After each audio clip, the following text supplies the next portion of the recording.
Maya Shin sits alone at the corner table in Jefferson High's crowded cafeteria, methodically eating her sandwich while reading a worn paperback novel.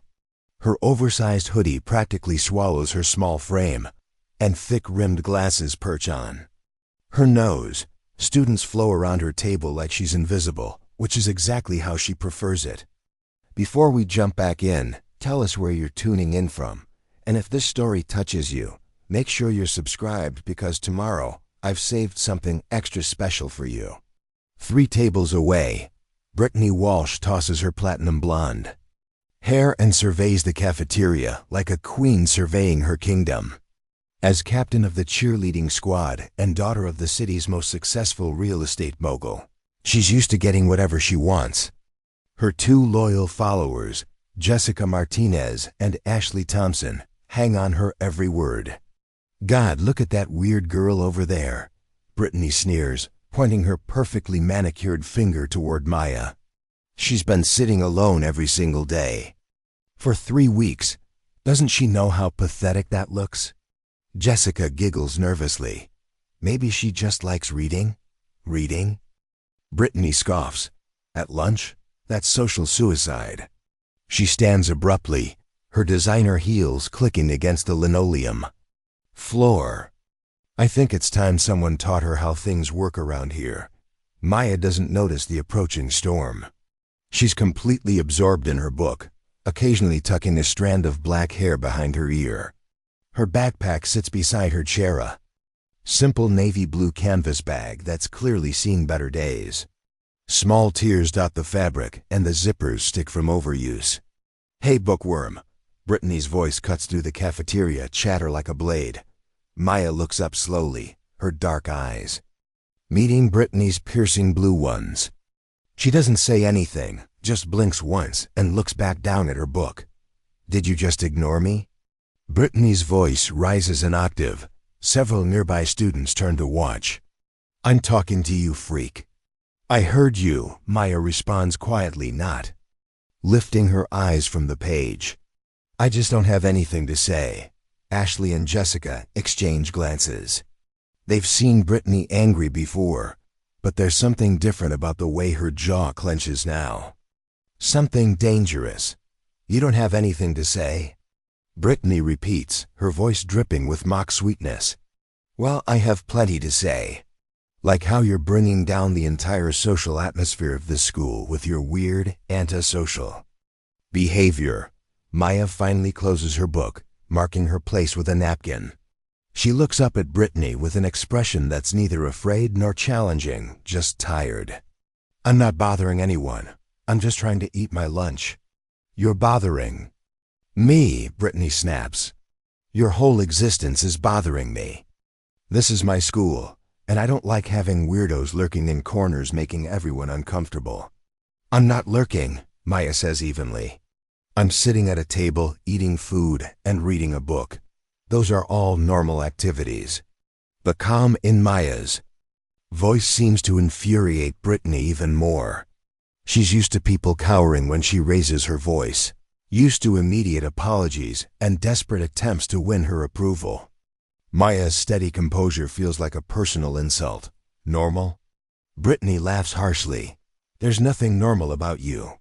Look at yourself hiding under that raggedy hoodie, wearing those ugly glasses, carrying that pathetic excuse for a backpack." Maya's fingers tighten slightly on her book, but her voice remains steady. "My appearance isn't hurting anyone. It's hurting my eyes," Jessica chimes in, encouraged by Brittany's obvious approval. "Seriously, when's the last time you even looked in a mirror or bought new clothes?" Ashley adds. "That backpack looks like it came from a garage sale." Maya glances at her backpack, then back at the 3 girls. "It works fine." "Does it?" Brittany's eyes glitter with malice. Before Maya can react, Brittany grabs the backpack and holds it up for the cafeteria to see. This thing is falling apart. It's practically held together with hope and duct tape. "Give it back," Maya says, standing up for the first time.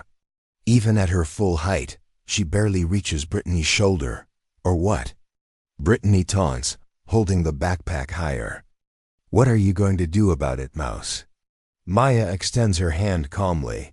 I'm going to ask you nicely to return my property. Your property? Brittany examines the backpack more closely, running her fingers along the worn fabric. This isn't property, it's garbage. You know what we do with garbage? Before Maya can respond, Brittany pulls out a small knife from her purse, a decorative letter opener she carries for show, but sharp enough to cut fabric.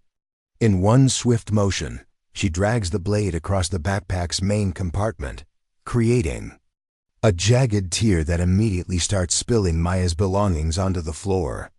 Oops, Brittany says with fake innocence, then slashes again, this time across the side pocket. Maya's textbooks, notebooks, and pens scatter across the cafeteria. Floor. The surrounding students gasp. Some pull out their phones to record. Others just stare in shocked silence. Maya watches her possessions spread across the dirty floor, her face expressionless. There, Brittany says, tossing the destroyed backpack at Maya's feet. Now it matches the rest of your wardrobe. Maya kneels slowly and begins gathering her scattered belongings.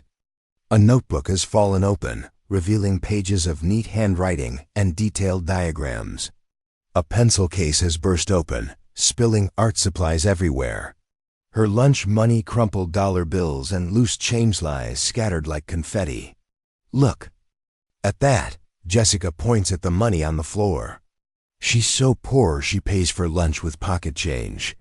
How embarrassing, Ashley adds, though her voice lacks the venom of her friends. Something about Maya's quiet dignity as she collects her things is making her uncomfortable. Maya carefully gathers each item, checking pages for damage, wiping dust off her calculator. She moves methodically, as if she has all the time in the world. When she reaches for her novel, now sporting a bent cover, Brittany steps on it with her heel. Did I say you could pick that up? Brittany asks sweetly. Maya looks up at her from the floor, still crouched among her scattered possessions. For the first time, something flickers in her dark eyes, not fear, not anger, but something deeper. Something that makes Brittany take an involuntary step back. You're standing on my book, Maya says quietly. So? Brittany presses down harder, grinding her heel into the paperback cover. What are you going to do about it? Maya stands up slowly, deliberately. She's still small, still wearing the oversized hoodie and thick glasses, but something has shifted in her posture. The way she holds her shoulders, the way she plants her feet, the way her hands hang loose at her sides, it's subtle, but anyone who knew what to look for would recognize it immediately. I'm going to ask you to move, Maya says, her voice still calm but carrying an undertone that wasn't there before. Brittany laughs, but it sounds forced now. And if I don't? Maya tilts her head slightly, studying Brittany's face with the same focused attention she'd given her book. Then I'll move you. The cafeteria has gone completely silent. Even the lunch staff have stopped what they're doing to watch. Jessica tugs nervously on Brittany's sleeve.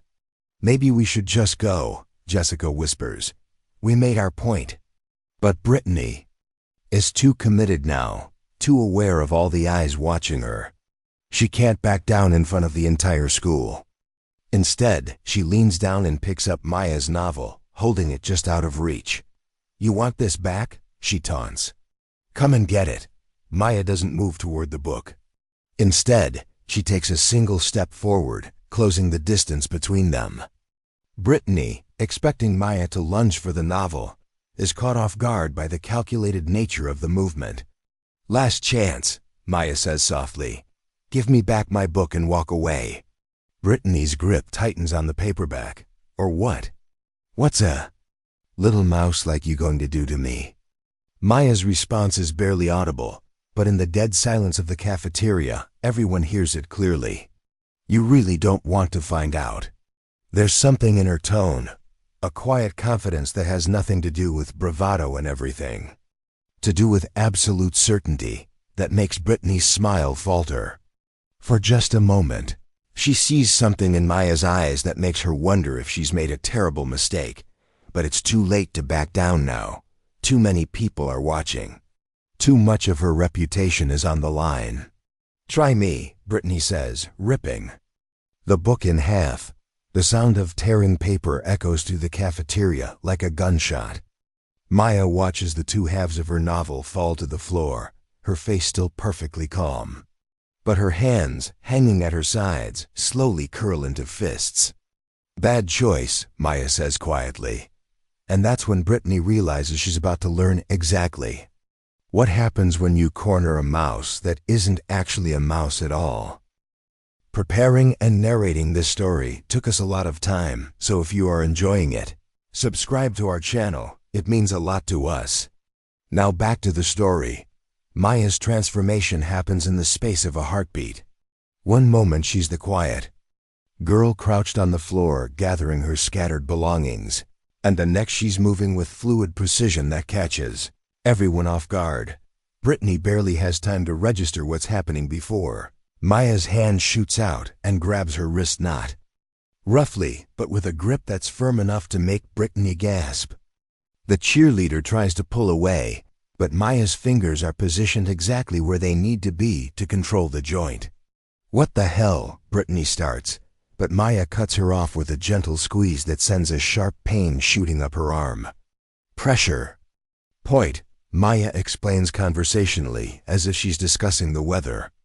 "There are nerve clusters all throughout the human body.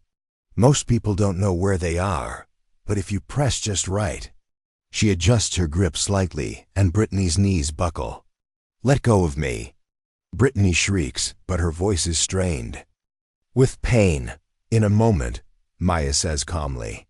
"First, you're going to apologize for destroying my property." Jessica and Ashley stand frozen, unsure whether to help their friend or run. The rest of the cafeteria watches in stunned silence as tiny, quiet Maya controls Brittany with what appears to be minimal effort. "I'm not apologizing to you, freak." Brittany spits, trying to sound defiant despite the obvious pain she's in. Maya sighs, almost sadly. "I really hoped you'd choose the easy way." She shifts her grip, and Brittany's entire arm goes numb. This is called radial nerve compression. Very effective for controlling someone without actually hurting them. "My instructor taught it to me when I was 12. "Your instructor?" Jessica squeaks. "Boxing coach," Maya explains matter-of-factly. "Though he also taught us some basic self-defense techniques. Said you never know when you might need to defend yourself against someone bigger than you." Brittany's eyes widen with a mixture of pain and disbelief. "You're lying. You're some weird bookworm who probably can't even do a push-up." Maya's grip shifts again, and this time Brittany actually whimpers. "I've been boxing for 8 years, Maya says quietly. "I started when I was 10. My dad thought it would be good for my confidence." She pauses, studying Brittany's face. Turns out he was right. "Prove it," Brittany gasps, trying to maintain her bravado even as tears form in her eyes. "If you're so tough, let go of me and we'll see what happens." "Are you challenging me to a fight?" Maya asks, genuinely curious. "Yeah," Brittany says, though her voice wavers. "Right here, right now." Maya releases her grip so suddenly that Brittany stumbles backward, rubbing her wrist. The cheerleader flexes her fingers, trying to get feeling back into her arm. "Okay," Maya says simply, "but not here. Too many people could get hurt." She glances around the cafeteria, where every student is holding their breath. "Meet me at the old gymnasium after school. The one behind the auto shop that nobody uses anymore." "Fine," Brittany snaps, her confidence returning now that she's free from Maya's grip. "But I'm not coming alone." "Bring whoever you want," Maya shrugs. "Just remember you asked for this." As Maya kneels to gather the rest of her belongings, Brittany tries to reassert her dominance. "You're going to regret this, bookworm. I've been in fights before." Maya doesn't look up from stuffing her damaged notebooks into what remains of her backpack. "Have you ever been in a fight with someone who's trained?" "Trained?" Brittany laughs shakily. "You think your little boxing lessons are going to help you against the 3 of us?" "3?" Maya finally looks up, her expression curious, rather than concerned. You're bringing backup to fight one person? I'm bringing witnesses, Brittany corrects, though her cheeks flush slightly. Someone needs to record when I knock your teeth out. Maya stands, shouldering her destroyed backpack. If that's what you need to feel confident, go ahead. She starts walking toward the cafeteria exit, then pauses. Oh, and Brittany, you might want to wrap your wrist. Nerve compression can cause swelling if you don't treat it properly. After Maya leaves, the cafeteria explodes into chatter. Students pull out their phones, texting furiously and sharing videos of the confrontation. Within minutes, the entire school knows about the fight scheduled for after school. In the hallway, Maya walks to her locker with the same unhurried pace she always maintains. Other students whisper and point as she passes, but she ignores them completely. At her locker, she opens the combination lock and retrieves a small first aid kit from the top shelf. Maya? A tentative voice makes her turn. It's David Kim, a sophomore who sits 2 seats behind her in chemistry class. He's holding his phone awkwardly, clearly having recorded at least part of the cafeteria incident. Hi, David, Maya says politely, dabbing antiseptic on a small cut she got from gathering her scattered items. That was incredible, he says, his voice full of awe. I mean, Brittany's like twice your size, and you just controlled her. She's not twice my size, Maya corrects gently. She's taller, but probably only outweighs me by 20 pounds, and most of that weight isn't muscle. David blinks. You really are a boxer, aren't you? I really am. Maya closes the first aid kit and puts it back in her locker. Though I prefer to think of myself as a student who happens to box. Are you going to hurt her? David asks, and there's genuine concern in his voice. I mean, in the fight after school. Maya considers this seriously. I'm going to defend myself. If she gets hurt in the process, that's a consequence of her choices, not my intentions. But you could really hurt her, couldn't you? David presses. Like, seriously hurt her? Maya turns to face him fully, and for a moment, David sees something in her eyes that makes him understand why Brittany looked so scared in the cafeteria. It's not anger or malice. It's the calm confidence of someone who knows exactly what they're capable of. David, Maya says quietly, I've been training with grown men who fight professionally. I've sparred with women who compete nationally. Brittany Walsh is a cheerleader who's never been in a real fight in her life. She pauses, letting that sink in. So yes, I could hurt her very badly, but I won't, because I'm not like her. David nods slowly. Will you go easy on her? Maya smiles for the first time since the confrontation started, and it's not entirely pleasant. I'll go exactly as easy on her as she went on my backpack. Meanwhile, in the senior hallway, Brittany is surrounded by her usual crowd of admirers and sycophants. Her wrist is wrapped in an ace bandage she borrowed from the nurse's office, and she's holding court like a general planning a battle. She got lucky, Brittany insists to anyone who will listen. I was caught off guard. In a real fight, she wouldn't stand a chance.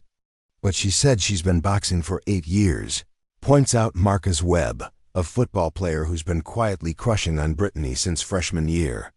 That's a lot of training. So what? Brittany snaps. Boxing is just hitting things. I can hit things. Besides, she's tiny. What's she going to do? Punch me in the kneecap? Actually, says a new voice, that would be a very effective strategy. Everyone turns to see Coach Rodriguez approaching. The physical education teacher is a former Marine who's seen his share of fights, and he's been listening to the conversation with growing concern. Coach, Brittany brightens, seeing an opportunity to get adult support. Did you hear what that freak Maya did to me? She attacked me in the cafeteria. Coach Rodriguez looks at her wrapped wrist. I heard she grabbed your wrist after you destroyed her backpack with a knife. Is that true? It was just a letter opener, Brittany says defensively. And her backpack was falling apart anyway. I was doing her a favor. Uh-huh. Coach Rodriguez crosses his arms. And now you're planning to fight her after school? She challenged me, Brittany protests. I have to defend myself. Kid, Coach Rodriguez says seriously, I've seen Maya Chun in my self-defense classes. She moves like someone who's been trained by professionals. If you fight her, you're going to get hurt. You're exaggerating, Brittany says, but her voice lacks conviction. Am I? Coach Rodriguez pulls out his phone and shows her a video. This is from last year's regional Golden Gloves tournament. Maya's sparring partner is a college sophomore who's been boxing since middle school. On the screen, Maya wearing protective gear and looking more focused than anyone has ever seen her at school, systematically dismantles an opponent who's bigger, stronger, and more experienced. Her movements are precise, economical, and devastatingly effective. She won that match in the second round, Coach Rodriguez says quietly. Technical knockout. Her opponent needed 6 stitches. The crowd around Brittany goes silent. Even Marcus, who's been trying to boost her confidence, looks worried. That's not possible, Brittany whispers, staring at the phone screen. She's just a quiet little bookworm. No, Coach Rodriguez says, pocketing his phone. She's a quiet little bookworm who could probably put you in the hospital if she wanted to. Are you sure you want to go through with this fight? Brittany looks around at all the faces watching her. Some are concerned. Others are excited, but all of them are waiting to see what she do. Her reputation, her social standing, her entire identity as the girl who runs Jefferson High, it all depends on not backing down now. I'm not scared of her, Brittany says, though her voice shakes slightly. The fight's still on. But as she walks away, her wrapped wrist throbbing with each step, she can't shake the image of Maya in the boxing ring, moving with deadly precision while her opponent crumpled to the canvas dot for the first time in her life. Brittany Walsh is beginning to understand what real fear feels like. The old gymnasium behind Jefferson High's auto shop hasn't been used for regular classes in over 5 years. Paint peels from the walls, and dust motes dance in the late afternoon sunlight, streaming through cracked windows. The wooden floor, once polished to a shine for basketball games, now bears scuff marks and water stains from a leaky roof. Maya arrives first, as she always does for everything. She sets her damaged backpack against the wall and removes her oversized hoodie, revealing a fitted black tank top underneath. Without the baggy clothing, her physique becomes apparent lean muscle definition in her arms and shoulders, the kind of build that comes from years of disciplined training rather than casual gym visits. She begins stretching methodically, starting with her shoulders and working down to her ankles. Each movement is deliberate, practiced, the routine of someone who's prepared for physical confrontation countless times before. As she rolls her shoulders back, a small tattoo becomes visible on her left shoulder, blade boxing gloves with the words, "Float like a butterfly," scripted beneath them. The gymnasium door slams open, echoing through the empty space. Brittany strides in, flanked by Jessica and Ashley, but she's also brought reinforcements. Tyler Morrison, the school's star quarterback, follows behind them, along with Chad Williams from the wrestling team and 3 other football players whose presence suggests this has escalated beyond a simple one-on-one confrontation.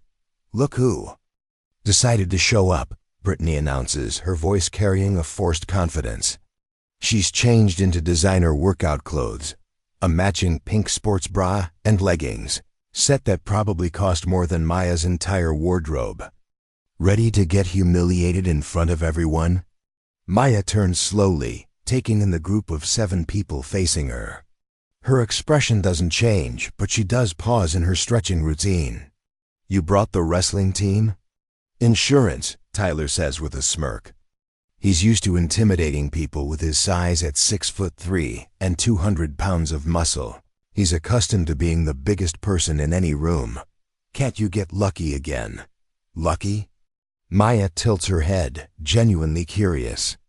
Is that what you think happened in the cafeteria? We think you caught Brittany off guard with some pressure point nonsense, Chad interjects. He's shorter than Tyler but broader, with the thick build of someone who spent years grappling with opponents his own size. But that won't work when you're dealing with real athletes. Maya nods thoughtfully. You're probably right. Pressure points are more effective against people who aren't expecting them.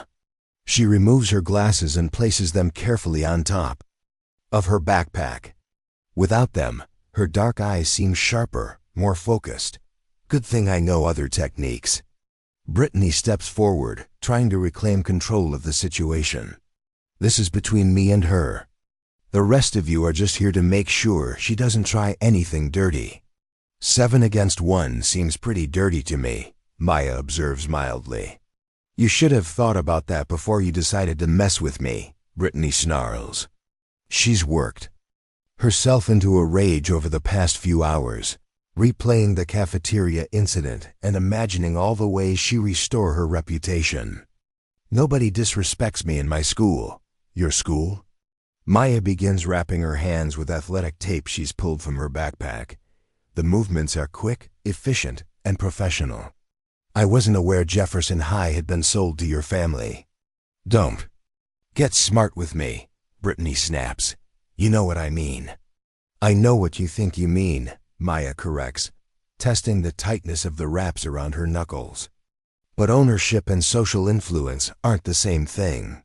You'll learn the difference today, Tyler laughs harshly. Big talk from someone who's about to get her ass kicked by 7 people. Maya finishes wrapping her hands and stands up straight. For the first time since entering the gymnasium, she looks directly at Tyler, and something in her gaze makes his laughter die in his throat.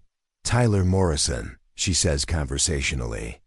Quarterback, senior class, full scholarship to State University. Next year. Your right shoulder's been bothering you since the homecoming game. You favor it when you throw, which is why your completion percentage has dropped 12% over the last month. Tyler's eyes narrow. How do you know that? I pay attention, Maya says simply.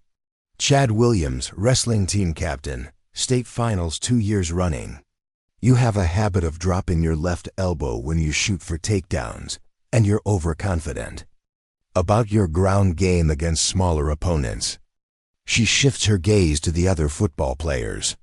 Marcus Webb, defensive end, academically ineligible for 3 weeks last semester. Brandon Foster, offensive tackle, still nursing that ankle injury from practice last Tuesday. Danny Rodriguez, linebacker, your girlfriend just broke up with you yesterday, and you're looking for someone to take your frustration out on. The group exchanges uneasy glances. Maya's clinical assessment of their weaknesses has caught them completely off guard. What are you, some kind of stalker? Jessica asks nervously. I'm observant, Maya replies. It's a useful skill in boxing. You learn to read your opponents, identify their patterns, and predict their movements. She begins moving her feet in a subtle rhythm, shifting her weight from foot to foot. For instance, Brittany, you've been favoring your right wrist since our encounter in the cafeteria. The nerve compression caused some lingering weakness, which means your dominant hand isn't operating at full capacity. It's fine, Brittany insists, though she unconsciously flexes her wrapped wrist. No, it's not, Maya says matter-of-factly. But don't worry. After today, that wrist will be the least of your concerns. The casual certainty in her voice sends a chill through the group. Tyler steps forward, trying to regain the initiative through intimidation. Enough talking, he growls. Time to teach this little bitch some respect. Maya's demeanor shifts instantly. The conversational tone disappears, replaced by something colder and infinitely more dangerous. When she speaks, her voice carries the quiet authority of someone who spent years in environments where words can be the difference between victory and defeat. Tyler, she says softly, you just made a mistake, yeah? What mistake is that? You assumed this was going to be a fair fight. Before anyone can process what she means, Maya moves. Not toward Brittany, as everyone expects, but directly toward Tyler. Her approach is deceptively casual, 3 quick steps that close the distance between them. And then her right hand snaps out in a textbook jab that catches Tyler square on the nose. The sound of cartilage breaking echoes through the gymnasium like a gunshot. Tyler's head snaps back, blood immediately streaming down his face, and he stumbles backward with his hands clutched to his nose. "Jesus Christ," he roars, blood spraying with every word. "You broke my fucking nose." Maya has already pivoted away from him, her attention shifting to Chad, who's moving to tackle her from the side. Her footwork is flawless, a quick step back, followed by a sharp angle that takes her out of his path while positioning her perfectly for a counterattack. Chad realizes he's going to miss just as Maya's left hook connects with his solar plexus. The blow is precise, targeted, designed to disrupt his breathing without causing permanent damage. Chad doubles over, gasping for air, and Maya uses his momentum to guide him face first into the gymnasium wall. "Stop!" Ashley screams, but Maya's already moving again. Brandon, the massive offensive tackle, tries to grab her from behind, relying on his size advantage to overpower her. It's exactly the kind of mistake Maya's been trained to exploit. As his arms close around her midsection, she drops her weight and drives her elbow backward into his ribs with surgical precision. Brandon's grip loosens instantly as pain shoots through his torso. Maya slips out of his grasp like water, spins to face him, and delivers a devastating uppercut to his chin that sends him crashing to the floor unconscious. "This is insane." Jessica sobs, backing toward the door. "Someone's going to get killed." Maya pauses in her systematic dismantling of Brittany's support system. "No one's going to get killed," she says calmly, though her eyes never stop tracking the remaining threats. "But several people are going to get educated." Danny and Marcus rush her together, thinking their combined weight will be enough to bring her down. They discover too late that Maya isn't where they expected her to be. She dropped low, swept Danny's legs out from under him, and used his falling body as a springboard to launch herself at Marcus. Her knee connects with Marcus's chin with a sound like a baseball bat hitting leather. He drops like a sack of cement, unconscious before he hits the ground. Danny, still on the floor, tries to grab her ankle. Maya looks down at him almost sadly, then steps on his wrist with just enough pressure to make him release his grip and curl up in pain. In less than 30 seconds, 5 of Brittany's supporters are down. Tyler sits against the wall, blood streaming from his broken nose. Chad is still struggling to breathe properly. Brandon is unconscious. Marcus is unconscious. Danny is cradling his wrist and whimpering. Maya turns to face Brittany, Jessica, and Ashley. Her breathing is barely elevated, and there's not a mark on her. "Now," she says quietly, "where were we?" The gymnasium falls silent, except for the labored breathing of the defeated boys and the soft sound of Maya's sneakers on the wooden floor as she approaches the 3 remaining girls. Brittany, Jessica, and Ashley huddle together near the entrance, their eyes wide with terror as they realize they've just witnessed something far beyond their understanding. "Please," Ashley whispers, tears streaming down her face. "We're sorry. We didn't know." "You didn't know what?" Maya asks, her voice carrying no anger, just curiosity. "That actions have consequences? That destroying someone's property might upset them? Or that the quiet girl you've been overlooking might not be as helpless as she appears?" Jessica tries to edge toward the door, but Maya's subtle shift in position makes it clear that escape isn't an option. "We were just following Brittany's lead," Jessica stammers. "We didn't want to hurt anyone." "No," Maya agrees, unwrapping the tape from her hands with methodical precision. "You just wanted to watch someone else get hurt. That's what bullies do. They surround themselves with an audience to validate their cruelty." Brittany finally finds her voice, though it comes out as a croak. "You're a psychopath. Normal people don't fight like that."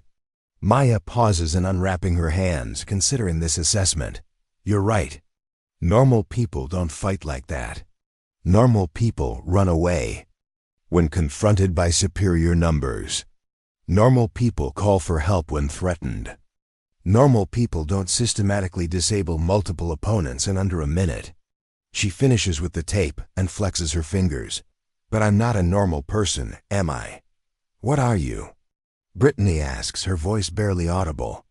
I'm someone who's been preparing for this moment her entire life, Maya replies. Not this specific moment, obviously, but the moment when being underestimated becomes an advantage. When years of discipline and training finally serve their purpose. She begins moving toward them again, and all three girls instinctively back away. But there's nowhere left to go. They're already pressed against the wall by the door. My father started taking me to Martina's boxing academy when I was 10. Maya continues conversationally, as if she's discussing homework instead of having just dismantled 5 trained athletes. Not because I was aggressive or violent, but because I was small and quiet, and he was worried about exactly this kind of situation. We get it, Jessica sobs. You're tough. You proved your point. Can we just leave now? Can you? Maya tilts her head. I mean, physically, yes. The door's right behind you. But can you really just walk away? Pretend this never happened? Go back to your old patterns of behavior? Brittany straightens up slightly, trying to summon some of her old authority. You can't keep us here. This is kidnapping. Kidnapping requires taking someone somewhere against their will, Maya corrects. You came here voluntarily. You brought friends. You made threats.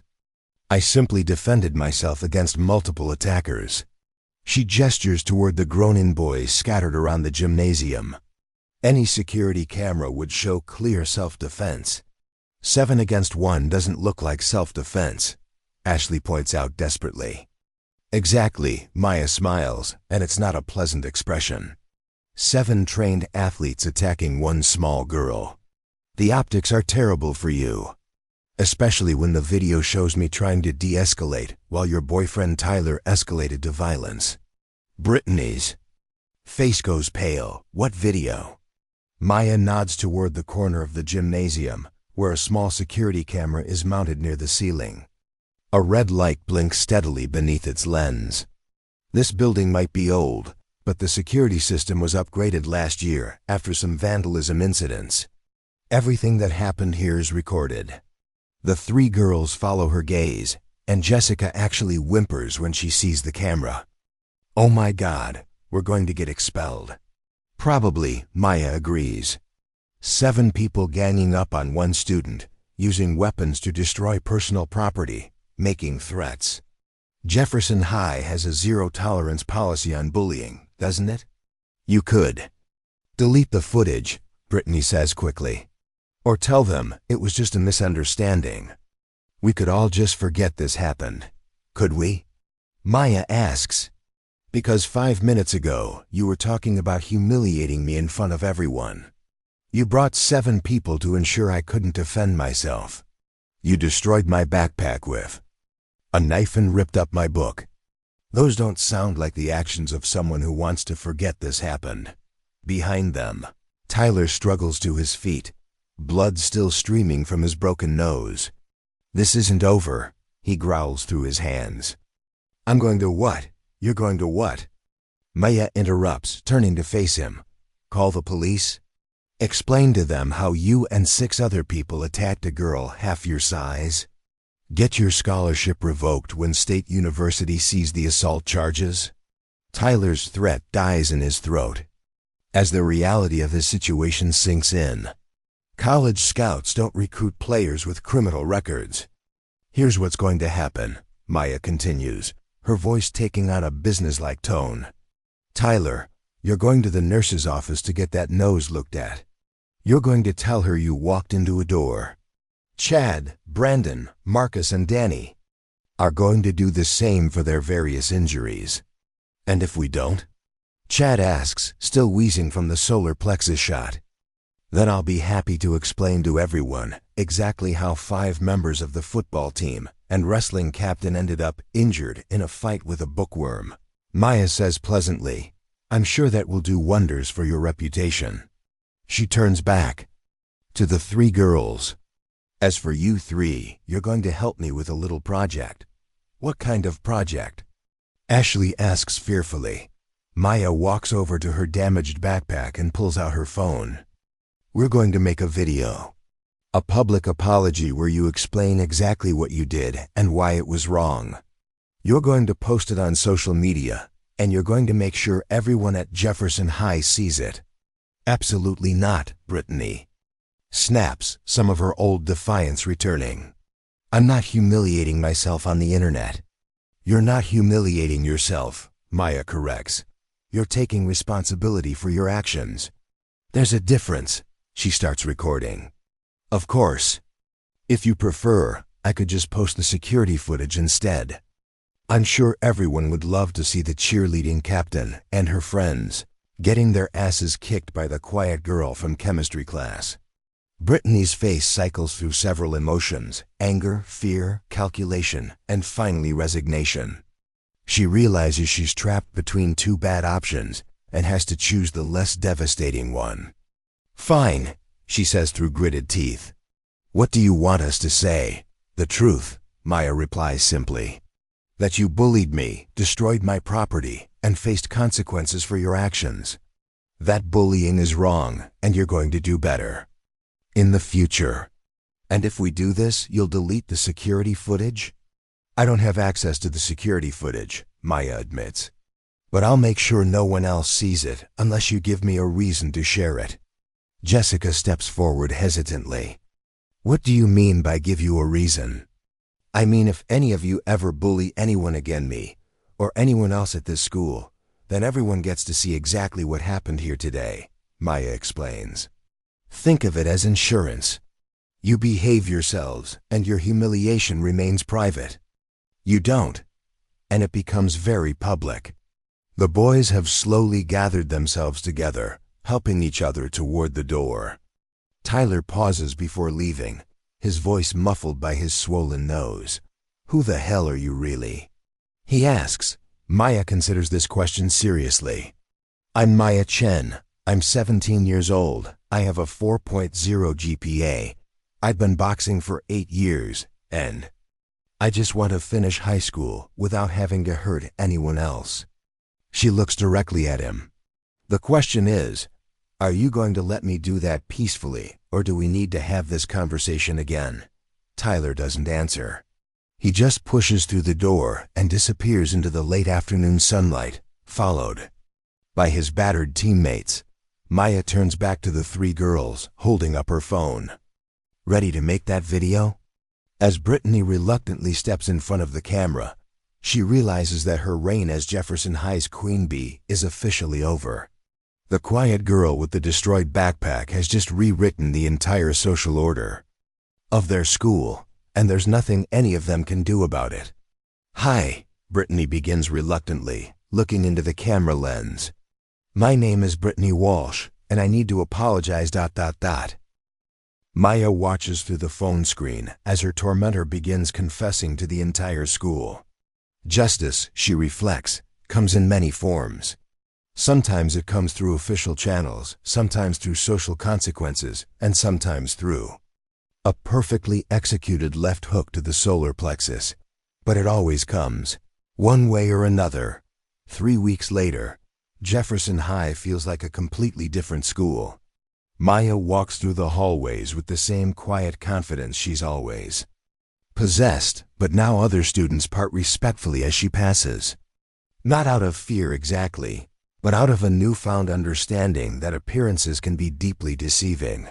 The video Brittany, Jessica, and Ashley recorded has garnered over 50,000 views across various social media platforms. Their public apology became a viral sensation, shared as an example of bullies facing real consequences for their actions. Comments poured in from students at other schools, sharing their own stories of standing up to bullies, creating an unexpected movement of accountability.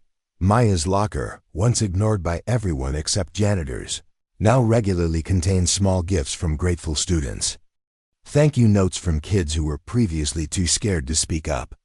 Offers of friendship from people who finally understand that being quiet doesn't mean being weak. Even some teachers have approached her privately, sharing their own experiences with workplace bullying and expressing admiration for how she handled the situation. But the most significant change isn't in how others treat Maya. It's in how the former bullies have adapted to their new reality.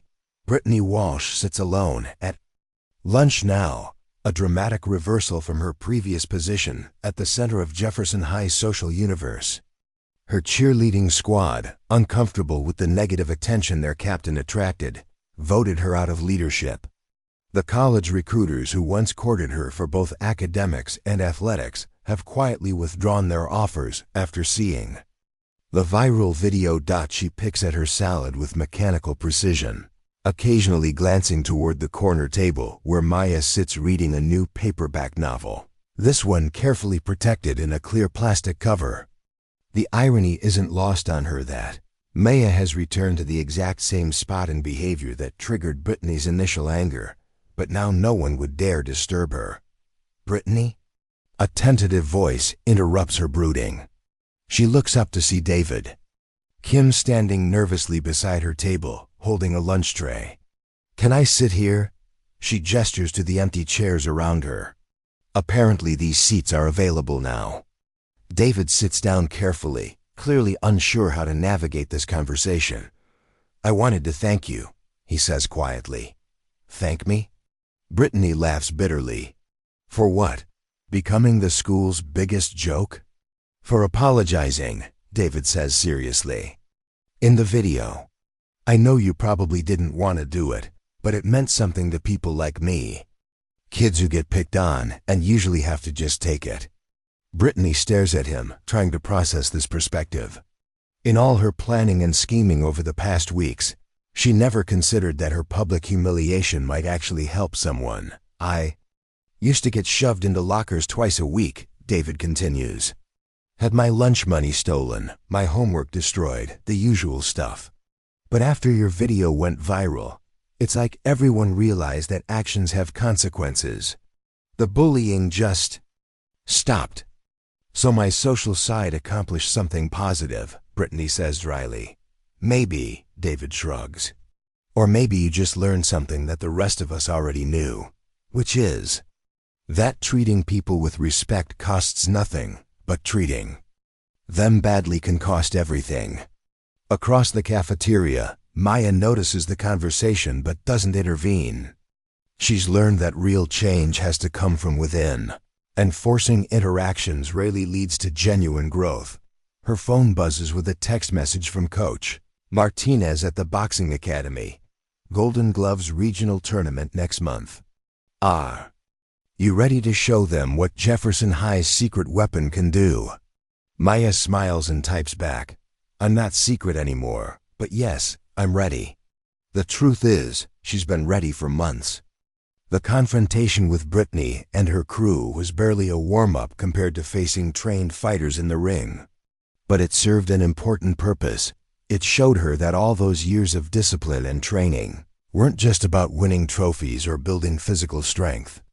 They were about building the kind of character that refuses to be victimized, the kind of confidence that doesn't need to tear others down to feel powerful. Maya, another voice interrupts her reading. She looks up to see Ms. Henderson, the school counselor, approaching with a warm smile. Do you have a few minutes to chat? Maya marks her place in the book and follows Ms. Henderson to her office.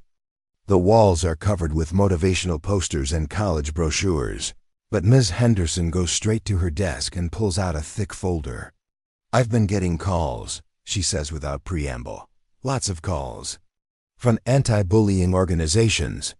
From school districts dealing with similar situations. From documentary filmmakers who want to tell your story. I'm not interested in being famous, Maya says immediately. I figured as much, Ms. Henderson smiles. But I am interested in the impact you've had on this school.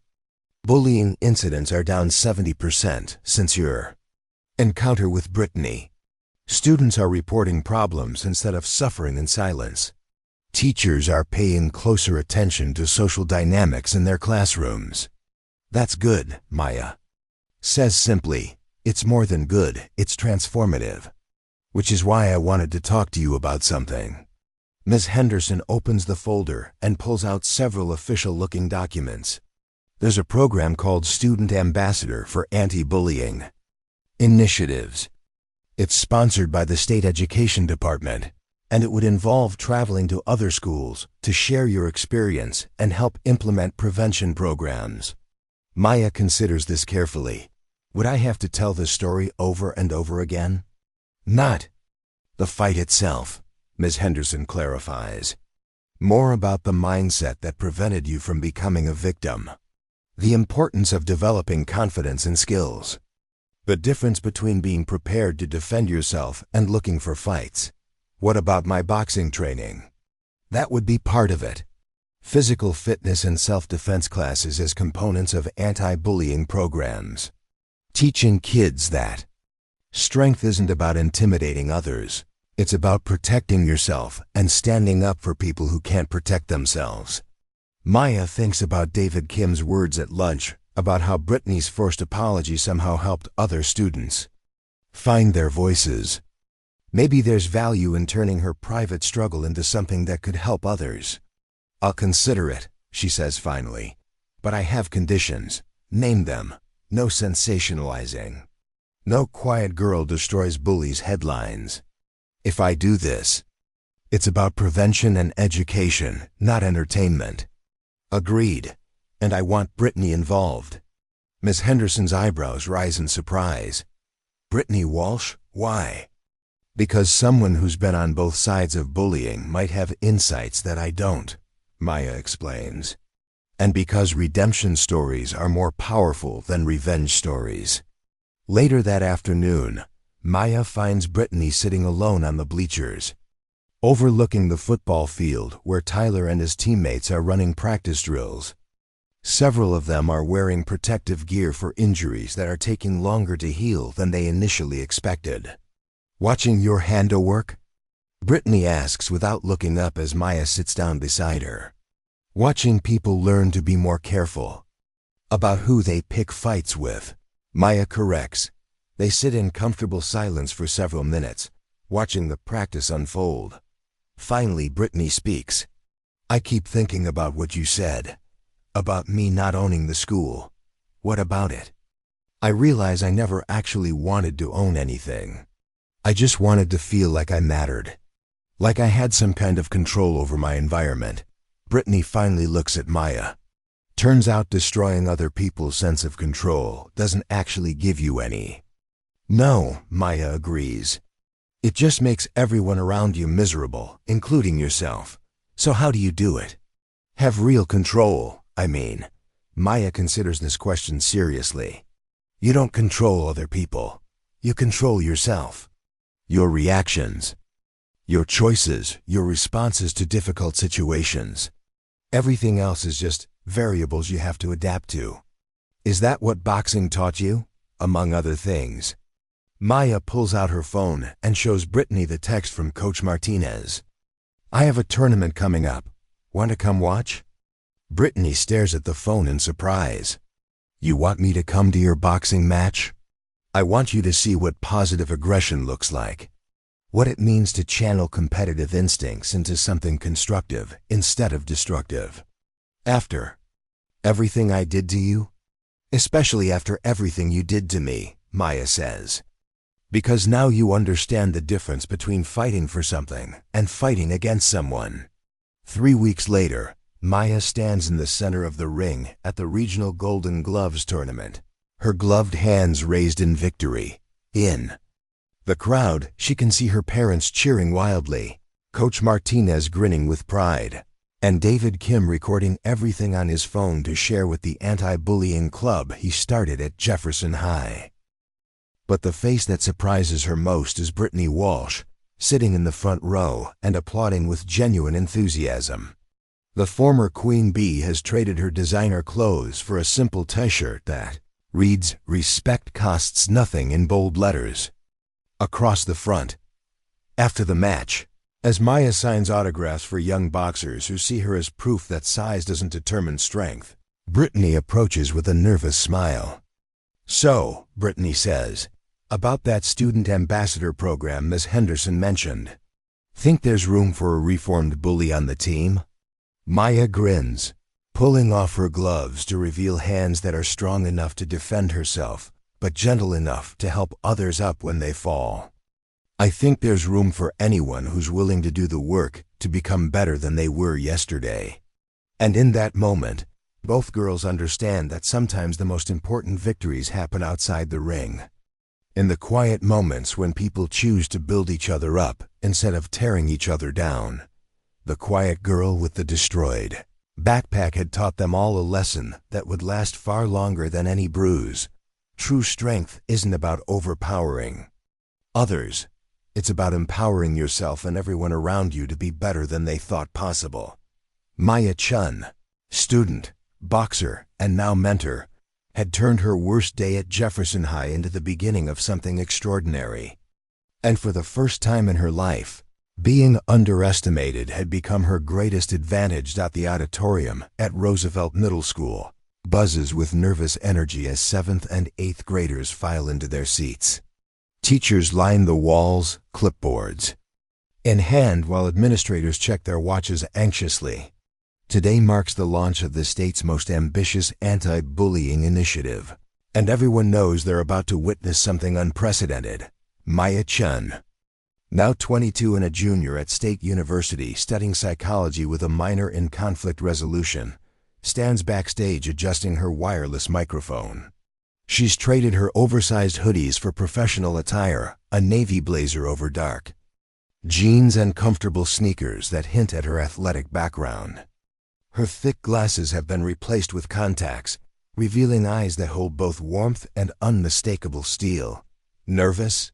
asks Dr. Sarah Williams, the State Education Department's Director of Student Wellness Programs. She's been working with Maya for 2 years now, watching her evolve from a reluctant participant into one of their most effective speakers. "Always," Maya admits, checking her presentation slides one final time. "But that's good. Nervous energy keeps me sharp." Through a gap in the curtains, she can see the audience, nearly 400 students who have no idea what they're about to experience. Some slouch in their seats with practiced boredom, others whisper among themselves, and a few display the telltale signs of kids who've been on the receiving end of bullying: hunched shoulders, downcast eyes, careful positioning.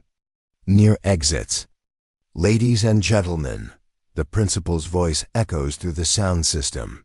"Please welcome Maya Chun from the State Anti-Bullying Initiative." Maya walks onto the stage to polite but unenthusiastic applause. Middle schoolers are a tough crowd, old enough to be cynical about adult lectures, but young enough to think they know everything. She's learned to work with that energy rather than against it. How many of you think this is going to be another boring assembly about being nice to each other? She begins, her voice carrying clearly through the auditorium. Nearly every hand in the audience shoots up, accompanied by scattered laughter. "Good," Maya grins, "because I hate those assemblies too. They're usually given by adults who've forgotten what it's actually like to be your age, talking about problems they've never personally experienced." The laughter becomes more genuine now. She has their attention. "My name is Maya Chun, and 5 years ago, I was exactly where many of you are sitting right now. Except I wasn't sitting in an auditorium learning about bullying, I was living it, every single day." The screen behind her lights up with a photo of her 17-year-old self, small, quiet, practically invisible in her oversized clothes and thick glasses. The contrast with the confident young woman on stage is immediately apparent. "This is me at Jefferson High School. I was the kid who ate lunch alone, who never spoke up in class, who everyone assumed was weak because I was quiet. And for 3 years, I let other people's assumptions define my reality." She clicks to the next slide, a photo of her destroyed backpack, the jagged tears clearly visible. The audience goes quiet, recognizing something authentic in the image. This was my backpack after a group of bullies decided I needed to be taught a lesson about knowing my place. They used a knife to slash it open in front of the entire cafeteria, destroying my books, my homework, everything I needed for school. Murmurs ripple through the crowd. Some students shift uncomfortably in their seats. But here's the thing about assumptions, Maya continues, clicking to the next slide. They're often wrong. The new image shows Maya in boxing gear, gloves raised, facing off against an opponent twice her size in a professional ring. The transformation is stunning. I'd been boxing for 8 years when those bullies destroyed my backpack. I had won regional championships, trained with professionals, sparred with opponents who could have seriously hurt me. But none of my classmates knew that, because I never felt the need to advertise my abilities. She pauses, letting this information sink in. When those bullies cornered me after school, 7 of them, including football players and wrestlers, they thought they were attacking a helpless victim. They discovered they were wrong. The next slide shows newspaper clippings from the viral story that followed. High school student defeats 7 attackers. Quiet girl's boxing skills shock school. Viral video sparks anti-bullying movement. Now I'm not here to teach you how to fight. Violence should always be a last resort, used only when you're genuinely threatened and have no other options. I'm here to talk about something much more powerful than physical strength. Maya walks to the edge of the stage, making eye contact with students in the front rows. I'm here to talk about the strength that comes from knowing who you are, regardless of what other people think you should be. In the 3rd row, a girl with purple-streaked hair sits up straighter. Maya recognizes the look, the same guarded hope she used to see in her own mirror. Let me tell you what happened after that confrontation became public. The bullies who attacked me faced real consequences. Not just detention or suspension, but social consequences that followed them for years. Their college prospects disappeared. Their reputations were permanently damaged. Their families were embarrassed by their behavior. She clicks to a new slide showing statistics about the long-term effects of bullying behavior on perpetrators. But more importantly, other students started speaking up. Kids who had been suffering in silence realized they didn't have to accept mistreatment. Teachers and administrators began paying attention to dynamics they'd previously ignored. The entire culture of the school changed. A boy in the back raises his hand tentatively. Maya nods to him. What if you're not strong like you were? What if you really can't defend yourself? Excellent question, Maya says, genuinely pleased. Physical strength is just one tool, and it's not even the most important one. Let me introduce you to someone who proved that. She gestures toward the side of the stage, and to everyone's surprise, Brittany Walsh walks out. Now 23, she's traded her high school queen bee persona for something more authentic. Simple clothes, minimal makeup, an air of hard-earned wisdom. The audience buzzes with confusion. They weren't expecting a second speaker. This is Brittany Walsh, Maya announces. 5 years ago, she was the person who destroyed my backpack. She was the leader of the group that tried to humiliate me in front of the entire school. Brittany takes the microphone with steady hands, though Maya can see the slight tremor that betrays her nervousness. Public speaking will never be easy for her, but she's learned that some stories need to be told regardless of personal comfort. I was a bully, Brittany says simply. Not because I was strong or confident, but because I was weak and insecure. I hurt other people because I thought it would make me feel better about myself. I was wrong. She looks out at the sea of young faces, many of whom remind her of herself at that age, trying to figure out where they fit, desperate to feel important. When Maya defended herself against me and my friends, she didn't just defeat us physically. She exposed the truth about bullying that I'd been hiding from. Bullies are usually the weakest people in the room. We target others because we're afraid that if people look too closely at us, they'll see how scared and lost we really are. The audience is completely silent now, hanging on every word.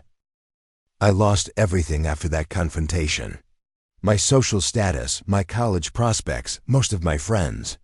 My parents were ashamed of me. I felt like my life was over. Brittany's voice wavers slightly, but she pushes through. But it wasn't over. It was just the beginning.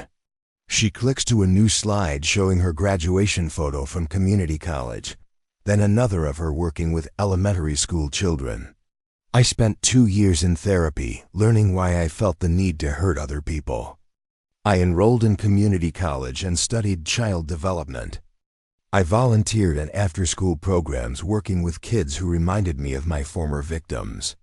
I had to rebuild my entire sense of self from the ground up. Maya watches the audience's reaction. This is always the most powerful part of their presentation, seeing a former bully take genuine responsibility and demonstrate real change. Now I work as a counselor at an elementary school, Brittany continues. I help kids who are struggling with anger and insecurity find better ways to deal with their emotions. I teach them what I wish someone had taught me, that you can't build yourself up by tearing others down. A girl in the middle section raises her hand. How do we know you're really sorry? How do we know you won't just go back to being mean? Brittany smiles sadly. You don't know. I have to prove it every single day through my actions. But I can tell you this: hurting people doesn't actually make you feel better. It makes you feel worse, because deep down you know you're becoming someone you don't want to be. Maya steps forward, reclaiming the microphone. Brittany and I work together now.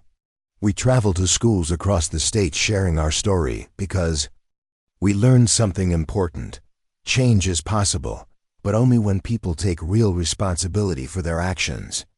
She clicks to a new slide showing before and after photos of Jefferson High's cafeteria, the first image chaotic and segregated, the second showing diverse groups of students eating together.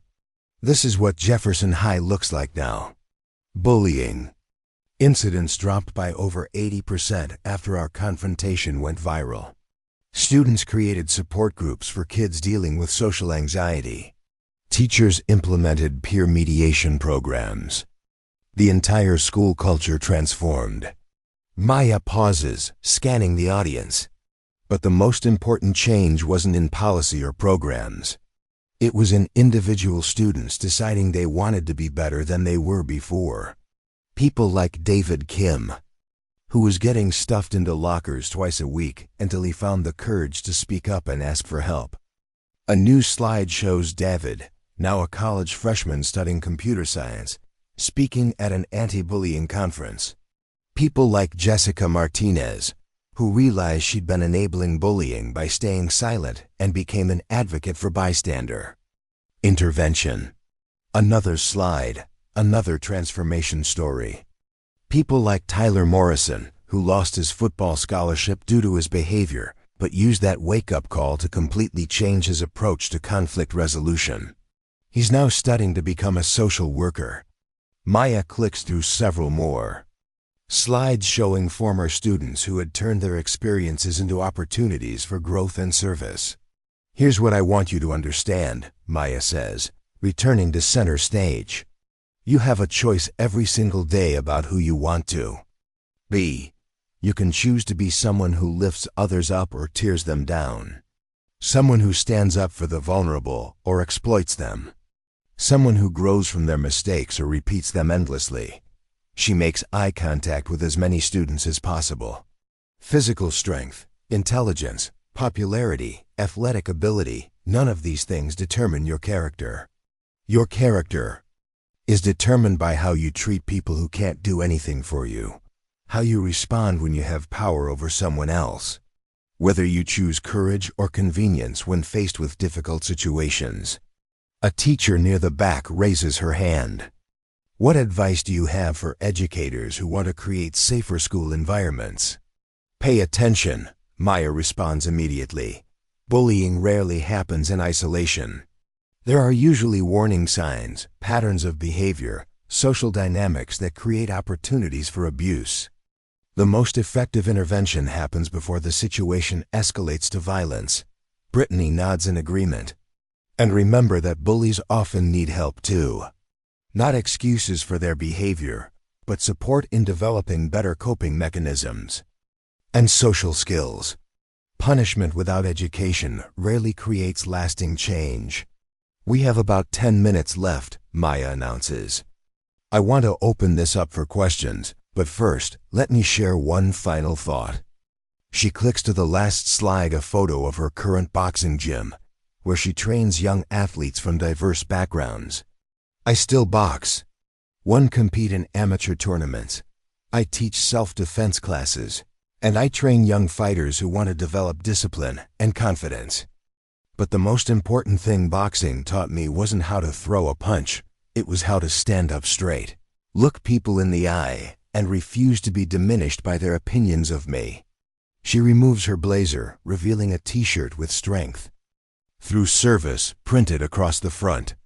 Real strength isn't about overpowering others. It's about empowering yourself and everyone around you to be better than they thought possible. It's about using your abilities, whatever they are, to protect people who need protection and lift up people who need lifting. Hands shoot up around the auditorium. Maya points to a boy in the front row who's been listening intently. What if someone is bullying you, but they're popular and you're not? What if speaking up will just make things worse? Document everything, Maya advises immediately. Take screenshots, save messages, record dates and witnesses.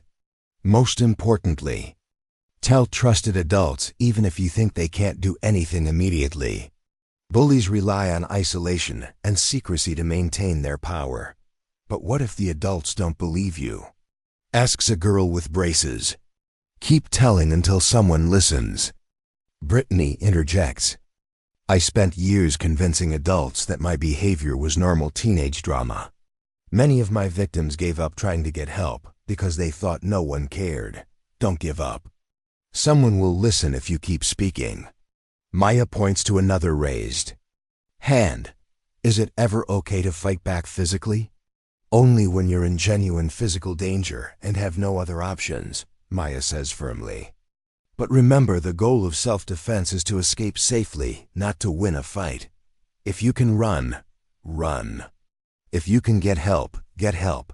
Violence should be your last resort, not your first choice. A teacher stands up. How do we address cyberbullying? Which wasn't as prevalent when you were in high school. Maya and Brittany exchange glances. This is a question they've been getting more frequently. Digital harassment is real harassment, Maya responds. Screenshot everything, block aggressively, report to platforms and authorities. Remember that people who hide behind screens to hurt others are often the most cowardly in person. And 4. Parents, Brittany adds, monitor your children's online activity not to invade their privacy, but to ensure they're not becoming victims or perpetrators of digital abuse. The same values that guide offline behavior should guide online behavior. Maya checks the time. We have time for 2 more questions. A quiet girl in the back row stands up slowly. What if you're the bully? What if you realize you've been hurting people and you want to stop? The auditorium goes completely silent. Even the teachers lean forward, recognizing the courage it took to ask that question. Brittany steps forward. Start by taking full responsibility without making excuses. Apologize to the people you've hurt, even if they don't forgive you. Get help understanding why you felt the need to hurt others. And then spend every day proving through your actions that you're committed to being better. It's not easy, Maya adds. Real change requires admitting you were wrong, facing consequences for your actions, and doing the hard work of rebuilding your character. But it's possible. Brittany is living proof. The final question comes from a boy who's been sitting with his arms crossed, clearly skeptical throughout the presentation. This all sounds great, but what about the real world? What about when you graduate and nobody cares about this anti-bullying stuff anymore? Maya smiles, appreciating his directness. The real world is full of bullies who never learned better. Ways to handle their insecurities. Bosses who abuse their power. Co-workers who sabotage others to get ahead. People who use their influence to harm rather than help. The skills you develop now: standing up for yourself, supporting others, refusing to be intimidated by people who mistake cruelty for strength. These skills will serve you for the rest of your life. Plus, Brittany adds with a slight grin, the internet is forever. The person who bullies you in middle school might someday apply for a job at the company where you're the hiring manager. Character matters in ways you won't fully understand until you're older. Maya walks back to center stage for her closing remarks. Before we end, I want every person in this auditorium to understand something. You matter. Your experiences matter. Your voice matters. Whether you're being bullied, witnessing bullying, or struggling with the urge to bully others, you have the power to change your situation. She gestures toward the audience. Look around you. These aren't just your classmates, they're your community. In a few years, you'll be adults responsible for creating the kind of world you want to live in. Do you want it to be a world where strength is used to harm others, or a world where strength is used to protect and uplift? The silence that follows is different from the earlier quiet moments. This is the silence of young people genuinely considering their choices and their power to make a difference. My backpack was destroyed 5 years ago, Maya concludes. But that destruction led to construction of better policies, stronger communities, and individuals who chose to grow rather than just get revenge. Your challenges, whatever they are, can become the foundation for something better if you're willing to do the work. She looks directly at the girl with purple hair, the skeptical boy in the back, the student who asked about being a reformed bully. You get to decide who you want to be. Not your circumstances, not other people's opinions, not your past mistakes. You choose wisely. The applause that erupts is spontaneous and sustained. Students stand, teachers wipe away tears, and even the skeptical boy in the back is clapping grudgingly. As Maya and Brittany leave the stage together, they pass a bulletin board where students are already posting notes. Thank you for showing. U.S. that quiet doesn't mean weak. I want to be brave like you. I'm going to stop being mean to my little brother. Can you come back and teach us self-defense? Maya pauses to read them, remembering her 17-year-old self crouched on the vase. Cafeteria floor, gathering scattered belongings while classmates laughed. That girl could never have imagined standing on stages across the country, helping others find their strength. Ready for the next school? Brittany asks, checking their schedule. Always, Maya responds, adjusting her backpack, a sturdy, professional model that's built to last. They walk out together, the former victim and former bully who discovered that the most powerful transformations happen when people choose to build each other up instead of tear each other down. Behind them, 400 middle schoolers file out of the auditorium with new ideas about strength, courage, and the power of taking responsibility for the kind of person they choose to become. In the end, Maya Chun's destroyed backpack had become the catalyst for thousands of young people learning that true strength isn't about overpowering others. It's about empowering yourself and everyone around you to be better than they thought possible. And that lesson, unlike any material possession, could never be damaged or destroyed. Up next, you've got 2 more standout stories right on your screen. If this one hits the mark, you won't want to pass these up. Just click and check them out. And don't forget to subscribe and turn on the notification bell so you don't miss any upload from us.